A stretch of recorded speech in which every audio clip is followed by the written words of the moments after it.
France, on a un lien avec notre alimentation qui n'est absolument pas biologique et fonctionnel. On ne mange pas simplement pour couvrir des besoins, comme d'ailleurs on peut voir chez les anglo-saxons notamment, mais on mange également pour le plaisir. Et ce qui est intéressant maintenant dans la nutrition, et c'est la démarche aujourd'hui de la nutrition de santé publique, c'est qu'il n'y a pas du tout incompatibilité entre plaisir, convivialité, partage, gastronomie et santé. Au contraire, on peut tout à fait avoir une alimentation qui soit favorable à la santé et qui garde cette notion de plaisir qui est fondamentale. Et donc le discours aujourd'hui qui est tenu, ce n'est pas du tout un discours moraliste. C'est pas il ne faut pas manger, il faut manger gras, simplement être très attentif et manger le poisson en papillote et les légumes obligatoirement cuits à la vapeur, même si ça peut être très très bon. Aujourd'hui, le discours qui est tenu, c'est qu'on peut manger 3 religieuses au chocolat, si ça fait plaisir, à condition que ce soit pas à chaque repas et tous les jours. Donc ce qui est très important, et pour les professionnels de santé c'est tout à fait essentiel, c'est de dédramatiser le discours nutritionnel, qui n'est plus un discours de prohibition et de restriction. L'équilibre alimentaire se fait pour plusieurs jours, et il faut respecter le plaisir. L'alimentation, c'est d'abord un acte de plaisir.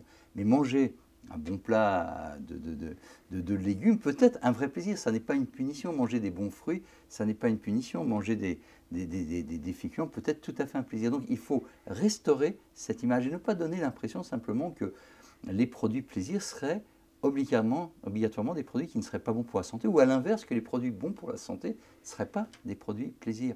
Les produits, regardez les grands cuisiniers qui aujourd'hui arrivent à faire des recettes extraordinaires avec beaucoup moins de gras, de sucre et de sel, montrent bien que c'est tout à fait possible. Donc il y a un gros effort à également dédramatiser.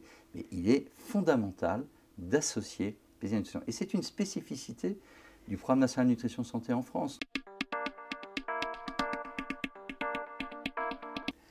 Ce qu'on se rend compte, et on le voit bien dans l'étude nutritionnelle de santé, lorsque les gens sont frustrés par des régimes restrictifs, soit monotones où on mange les mêmes aliments, soit des quantités vraiment infinitésimales de produits très très particuliers et qui excluent des aliments, c'est que c'est ce sentiment de frustration qui fait que les gens abandonnent au bout d'un moment et vont reprendre au contraire une alimentation débridée.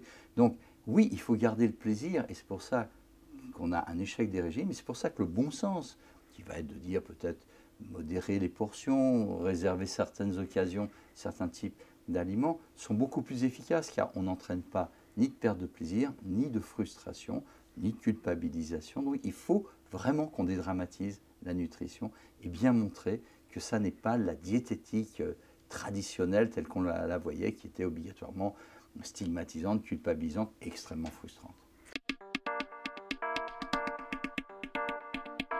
On sait pour les gens qui ont des pathologies, les diabétiques ou les gens qui ont des facteurs de risque cardiovasculaires, l'énorme difficulté qu'il peut y avoir à gérer cette alimentation. Et là, c'est encore plus important de leur garder cette notion de plaisir. L'adhérence aux recommandations nutritionnelles, la compliance au traitement sera extrêmement liée à la capacité qu'on a de ne pas frustrer.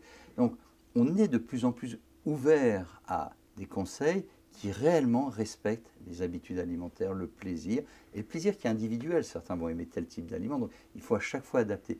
Et c'est là qu'on a besoin non pas de conseils qui soient uniquement génériques, comme on peut avoir en prévention primaire, mais des conseils qui soient adaptés, qui partent de ce que mangent les consommateurs, de leurs souhaits. Donc quand un diabétique dit « j'aime tel aliment », il faut l'intégrer.